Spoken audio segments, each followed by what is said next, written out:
name is Romero, and I'm currently going to Bishop Warren High School. And I'm also a member of the summer mentoring program of Central Avenue Betterment Association. Today we have us Mr. Chris Steineger, who is running for Wyandotte County Mayor CEO. So, going to my first question, how long have you lived in Wyandotte County for?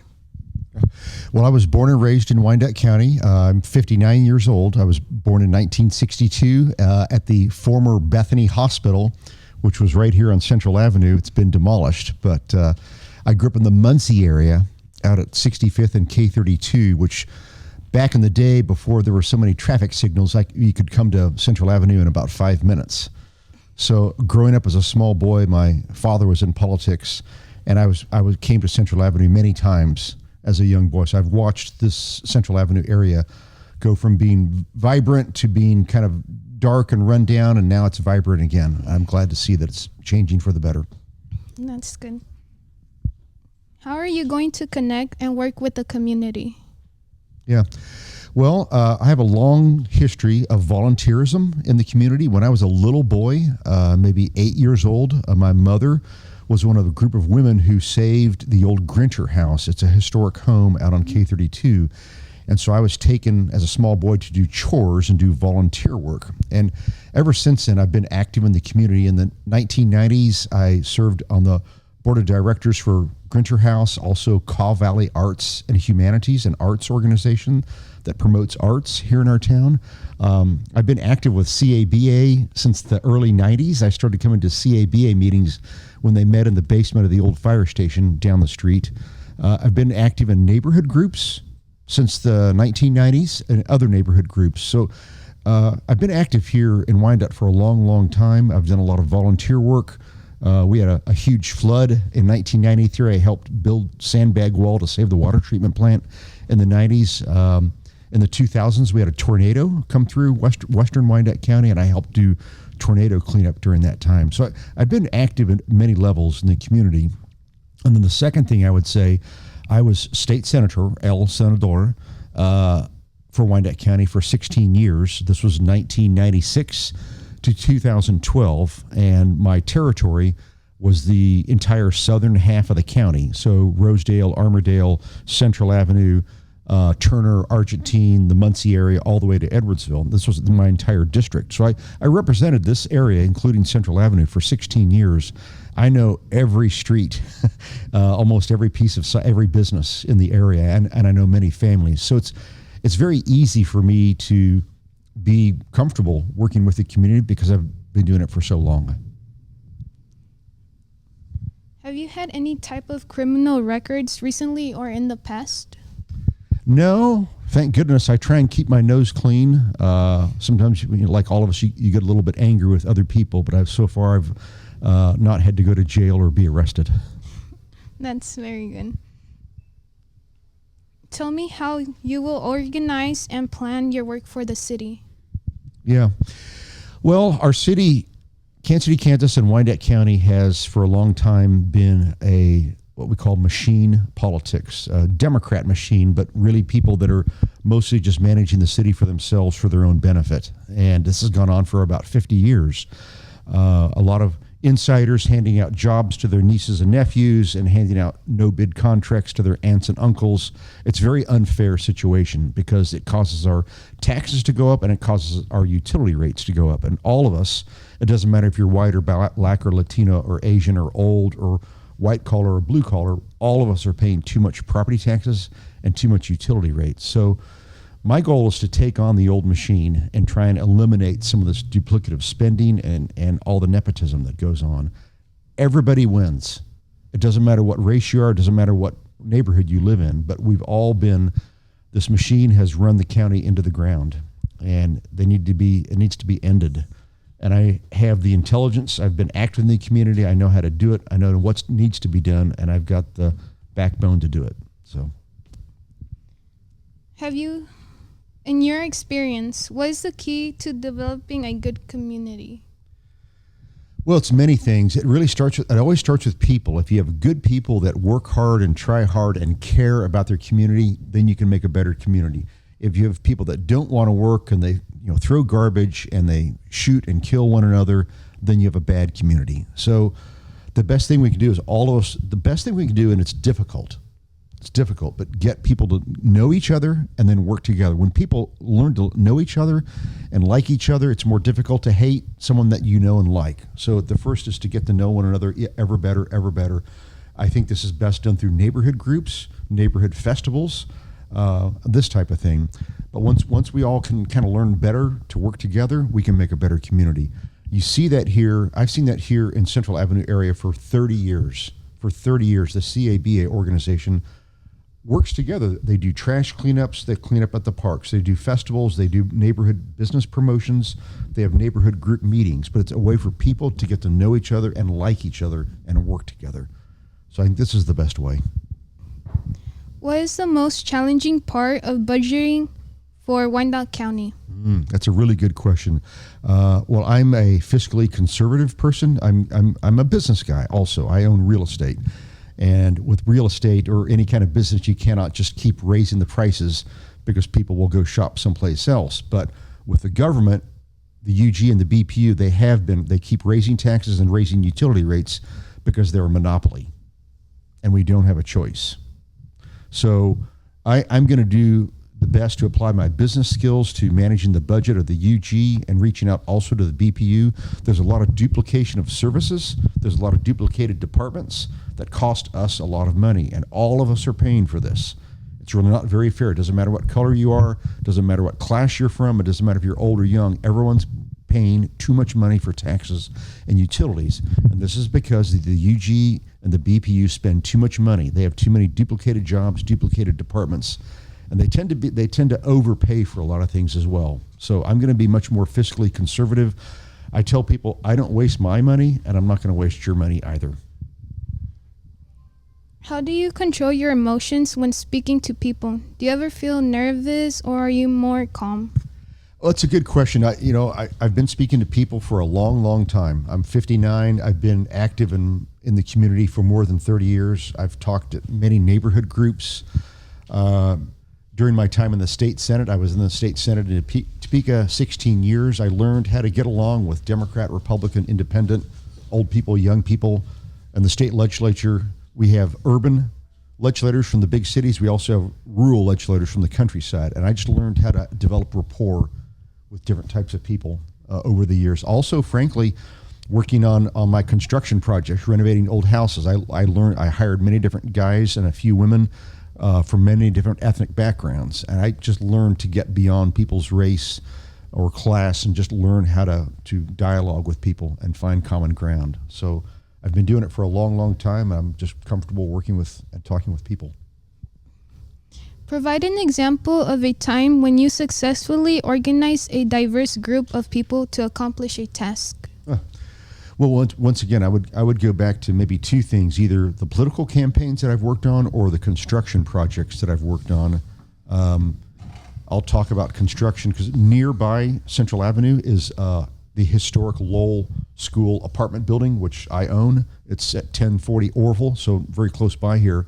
And it was a closed-up old school building that was very run down, and we converted this into affordable housing for senior citizens. And it's a very nice building, a very nice property. And my construction crew early on was a mix of white, black, and Latino guys, some living here, some living on the Missouri side. And I would go work with the crew to do in the early days of that project to clean out all the junk and trash. And we all just worked together. It was not about what race or what background or where you came from. It was about we have a job to do, we have to get it done, and we organize ourselves. And now the building is a really nice place. But same with my political campaigns. Political campaigns are about organizing skills and getting people to volunteer and work together. And I've worked on many political campaigns with a diverse group of people, and we just always focus on the goal and the outcome rather than individual personalities. I would also say I've learned as an older guy that all of us, every person has strengths and weaknesses, things that you're good at, maybe things you're not so good at, things you like to do, maybe things you don't like to do so well. And what I've learned is to try and find what an individual's strength is and what they're good at, and let them do what they're good at and what they enjoy doing at. And if they're maybe not so good at another task or skill, then find someone else that's good at that. So I try and recognize what someone is good at and what they like to do, and then let them do it. I would also like to ask you, what high school and college did you attend? So I went to Turner High School, class of 1980, graduated 1980 in May. I went off to K-State in Manhattan for my undergraduate. My undergraduate degree is in business management. So it's a really good degree because it gives you many analytical skills, how to look at bank books and profit and loss statements and how to manage cash flow, how to hire and fire people. A business degree is a good degree to get. And then I did a master's degree at KU in public administration. Master's in public administration is also known as the city manager's degree. Many city managers in our country have this same degree.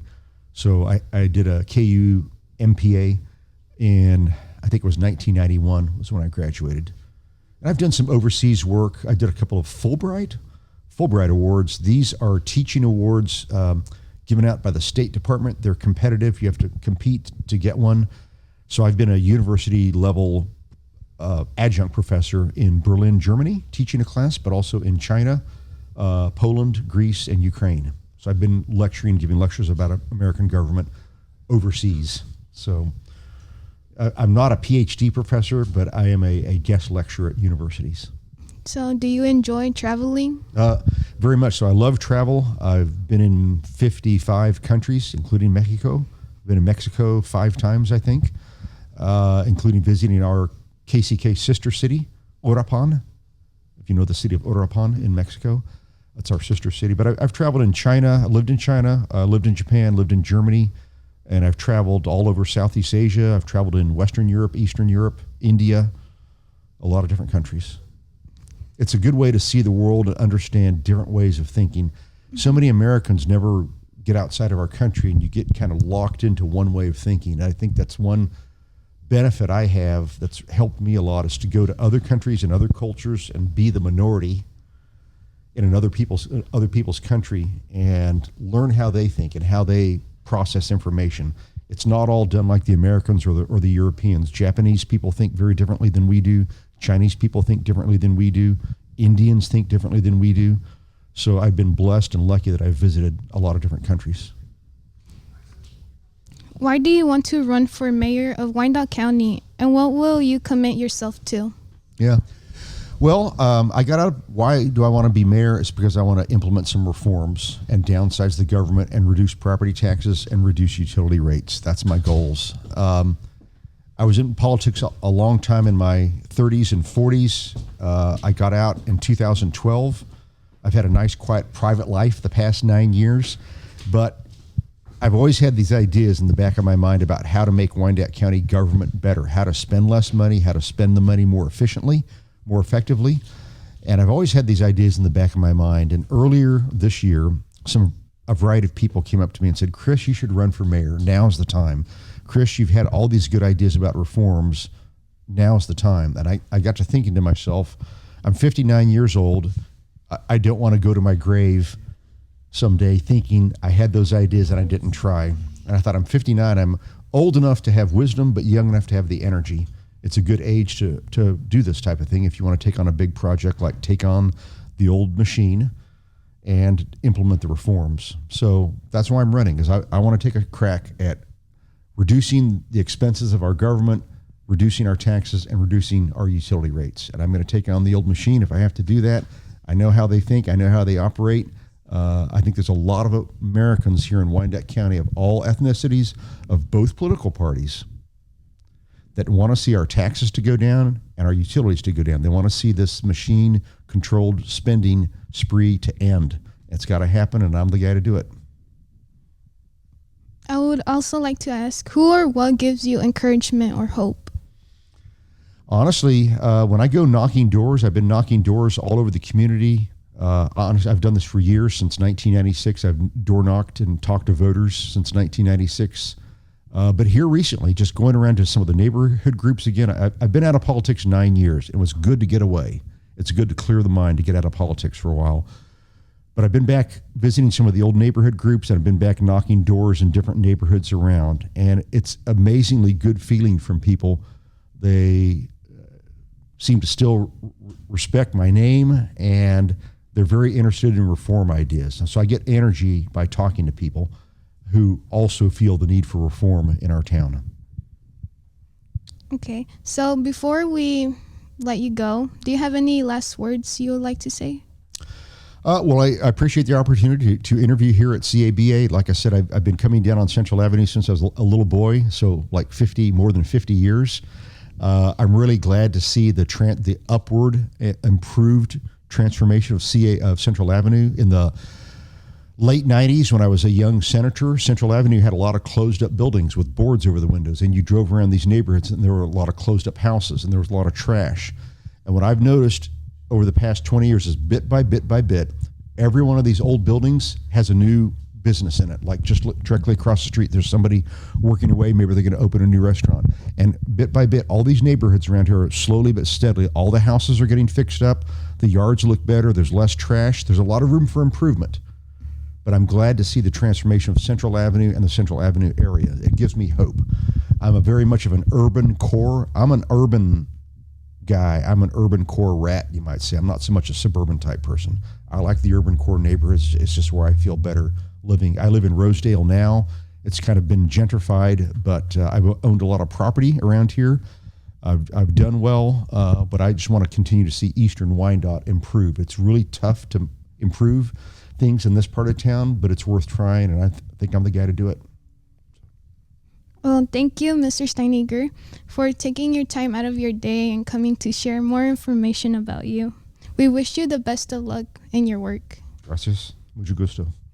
Thank you.